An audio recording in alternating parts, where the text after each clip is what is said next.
Going live now. Hello, everyone. It's Monday. We're a little early this week, but we're here to talk about all the comic books coming out this week. Well, not all. There's a lot of them, so I picked some of the hot ones, some of my favorites, and we're going to go over them. But we got a couple other things to talk about too. Hot sauce, top three, and something from a local creator that I want to show you and tell you how I used it, and it is absolutely fantastic.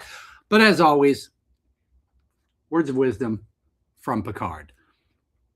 What if one of those lives I saved down there is a child who grows up to be the next Adolf Hitler or Khan Singh? Every first year philosophy student has been asked that question ever since the earliest wormholes were discovered. A matter of time, Star Trek The Next Generation, Season 5, Episode 9. Since the beginning of time, since they discovered wormholes. They didn't ask that question prior to that. All right, I'm going to talk about something that is, look at that. You don't think it's much. You're like, what is this thing? It's part of I don't remember exactly what it is, but you're supposed to create a game on like just a piece of paper. And I'll share the link later because I have it, and I'm absolutely going to do it next year, or this year, I guess. But one of our local creators and gamers created this, Goblin Seeker, a solo game of goblin discovery.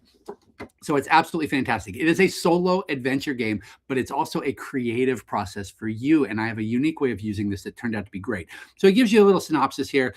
You need a deck of cards, a 6-sided die, journal, something to write with, and then you create your character. You roll the die, and it gives you your journey, your motivation, your discovery. You can roll to see who you are. Now, what I've been doing is I rolled to see who I was and started it out with all those things I just mentioned. And then I wrote for 15 minutes. And it's like a creative exercise to get me going on the rest of my creative stuff. And then the next day I would roll again, not who I was, but just what was happening. And then I would continue the adventure spontaneously as a way to exercise creativity. It is absolutely fantastic.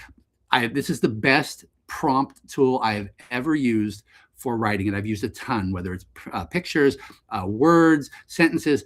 Check it out. It's on the wall. It's $4.99, but it is worth every single penny if you want to get your exercise with creativity. All right, and then we got hot sauce. This is going to be a long video today. I mentioned High Glow has new sauces, and here is the next one. This one is fermented limited edition orange jalapeno.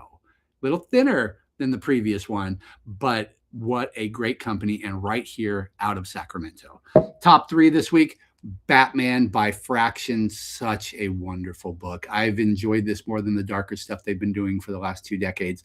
And not that I don't enjoy the darker stuff, it's just Fraction, he's so good at what he does. Boss battle, one of the DC KOs, but this is an event that is linking so many things together. You've got Vampirella, you got Beneath the Trees, Mortal Kombat. It's just ridiculous, but it makes perfect sense in the scenario of what they're doing with DC KO.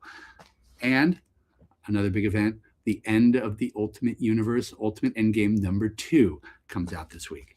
Ultimate Wolverine. That's been a really fun one. It's a lot of typical Wolverine in there, but they've changed it up a little bit for his origin. Anthology, Logan, Black, White, and Blood. And look at that classic Alpha Flight cover on the new Wolverine. Amazing Spider-Man. So I was just reading Amazing Spider-Man, the True Believers #1 this morning. I have a bunch of those. I just like to read them every once in a while when I'm killing time waiting for Jen to get ready. And I was reading it, and I was like, oh my God, could they have ever imagined where they were going to be? They're just talking about this kid who's trying to make money for his aunt, doesn't know what to do with his superpowers. And now MJ is with another gentleman, and they are raising 2 children from an alternate dimension. And Pete is hooking up with an alien warrior. I mean, did they see this? Did they have any idea where it was going to go? Amazing Spider-Man is one of my favorites. Uncanny X-Men continues in the aftermath of Age of Revelation.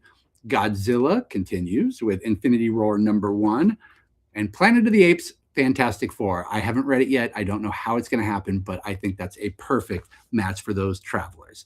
Avengers, Nova. I've enjoyed this one too. It's kind of a lighthearted one, but he's just trying to save the world mind, and he has to make money to do it. Batgirl continues. Batman Beyond and Static Shock. Absolute Wonder Woman. Superman, the last issue of Night Fight with what Batman's doing while everyone else is in the competition. Superman and Amazing Spider-Man in this beautiful treasury-sized foil bad boy. Twilight Zone is this week. The Godzilla event. A new Matt Kent, Night City #1. Actually, I think it's just a one-shot. Battle Nexus, plus Godzilla and TMNT. This actually, I haven't read it yet, but this probably should have been in my top 3. Jason Aaron is taking on, out of all the properties that have been coming out, Herculoids, Space Ghost, my favorite from back then, Thundar. God, it was so good. It was a science fiction fantasy, and he had a Wookiee, a lightsaber. Wonderful, wonderful stuff. And I wanted to show you this for everyone who hasn't read it. It is a must for every comic book reader. They now have March in the complete trilogy softcover. So I will see you all in the shop for hot sauce. Pugs, Shampoo, and Peachon will be here all week. And of course, comic books, I guess they fit in there somewhere. So I'll see you guys soon and have a great one.